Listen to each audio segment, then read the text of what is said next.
هنعمل النهاردة العيش البلدي أو المصري في البيت، وبكيلو دقيق هتطلعي أكتر من 20 رغيف وأكتر كمان. طريقة سهلة وبسيطة ومش هياخد معانا أي وقت ولا مجهود. أول حاجة نصلي على الرسول ونبدأ على طول. هنجيب أول حاجة كوبايتين من المية، مية عادية من الحنفية.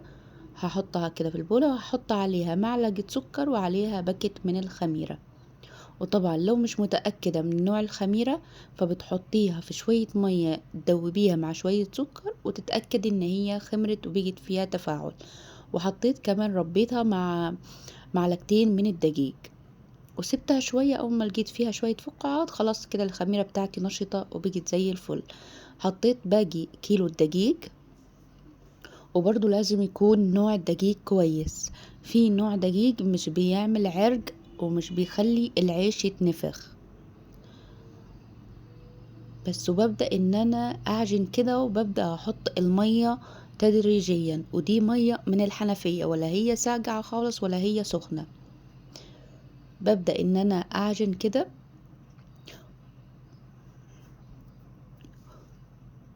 وخلي بالك ان العجين مش بيكون متماسك زي عجينة مثلا عجينة بيتزا او اي عجينة تاني. لا، هنا عجينة العيش اهو. ببدأ ان انا اعملها كده بالشكل ده عشان اطلع الهواء اللي فيها واخليها ان هي تعمل لي عرق. بعد كده يدوب بعمل كده رغيف او بعمل كورة واحطها. اول ما الاقيها ان هي ابتدت تثبت ومسحتش على طول كده خلاص العجينة معايا زي الفل ومش عايزة اي عجن تاني.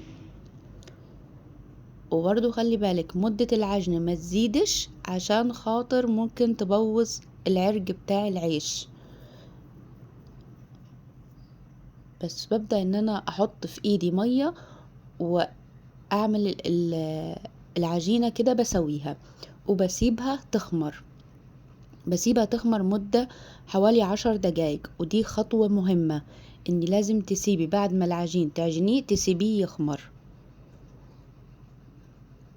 بجيب بقى صينية بحط فيها ردة، لو عايزة تحط فيها دقيق مفيش اي مشكلة، بس الدقيق كده هيقلب على عيش شامي. انتي عايزاه مصري يبقى لازم تخليه ردة. ولو عندك طبعا دقيق تومين يبقى ممتاز جدا.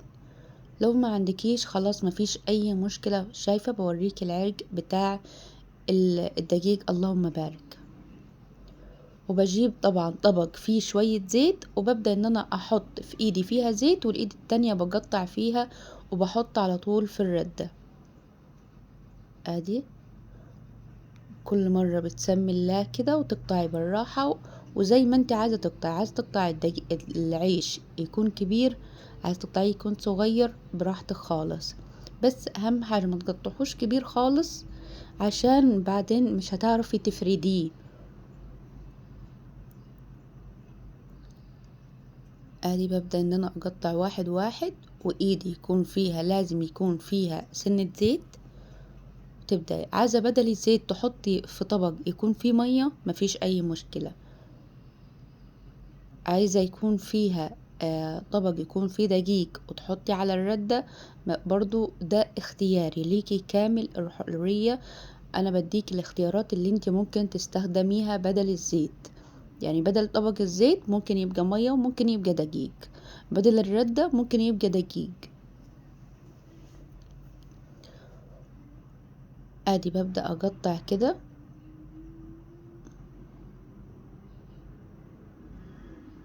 وبحط على طول على الردة. وطبعا لازم تكوني فاكرة اول عيش اول رغيف انت قطعتيه عشان ده اللي هتبدأي بيه. وخلصت الكمية هنا اللهم بارك، وبسيبه يخمر مدة لا تقل عن 10 دقايق. انا سبته 15 دقيقة بالظبط. وبعد كده بحط على الرخامة شوية ردة وببدأ ان انا افرد بيها. عايزة تفرديها على ايدك تمام، عايزة تفرديه بايدك انك تحطيه على الرخامة وتبدأي تفردي بيه تمام مفيش اي مشكلة لو هتعرفي. ولازم يكون فيه زيت وايدك يكون فيها شوية زيت وتبدأ ان انت تدبي فيه.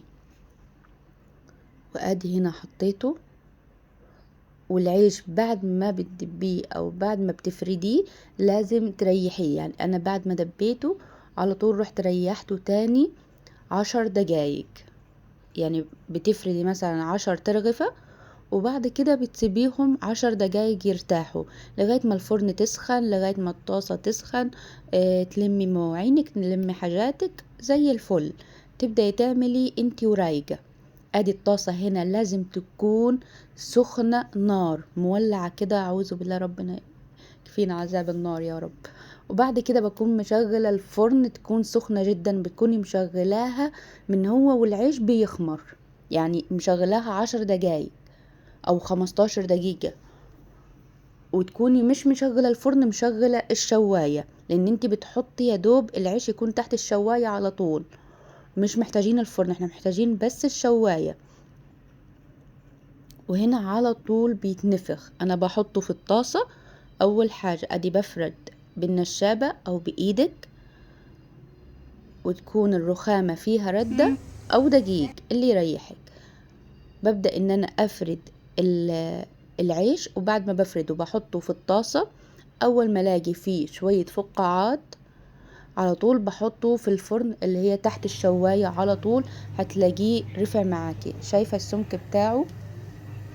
وادي ابتدى يعمل فقاعات. على طول بنزله عند تحت الشواية عشان يترفع معايا.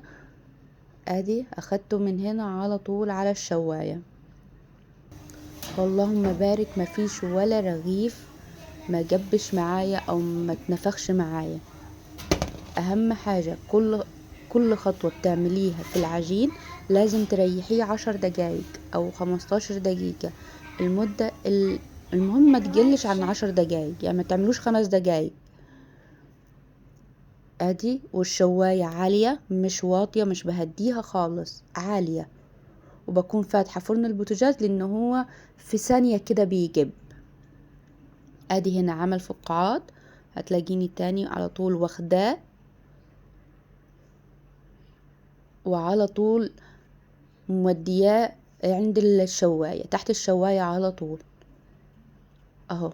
اللهم بارك، اهو اتنفخ في ثانية. بس كده. بعد ما بتيجي تطلعيه بتحطيه على طول، بتغطيه فوقيه فوطة. وهذه ولا رغيف ما اتنفخش معايا ولا جب معايا. اللهم بارك، كل رغيف احلى من التاني. وعلى فكرة حتى لو ما اتنفخش ده برضو حلو، يعني عادي. ممكن رغيف تلاقيه ما اتنفخش معاكي، ده عادي جدا. ادي ده عيش صحي، عيش حلو جدا. كفاية انك عاملاه في البيت بايدك، انتي عارفة شغل ايدك، انتي ايدك دي غسلاها كويس، الدقيق نخلاه كويس، ضامنة كل حاجة. احنا العيش دلوقتي بنشتريه ممكن تلاقي فيه اي حاجة. احنا العيش ده عندنا في الصعيد لازم يكون موجود، العيش المصري. بنحبه في العشاء، بنحب نحشيه حواوشي، بنحب نعمل بيه كذا حاجة. غير العيش البلدي. العيش البلدي ده احنا عاملينه للطبيخ بس، بنخليه الأيام يكون فيها طبيخ. لكن العيش المصري ده احنا بنحبه في العشاء، في الفطار، في أي حاجة. احنا بنحب نحشيه جبنة طحنية، مربى، أي حاجة. مش ناكله جنب مش وشوية طماطم زي العسل. ادي بوريك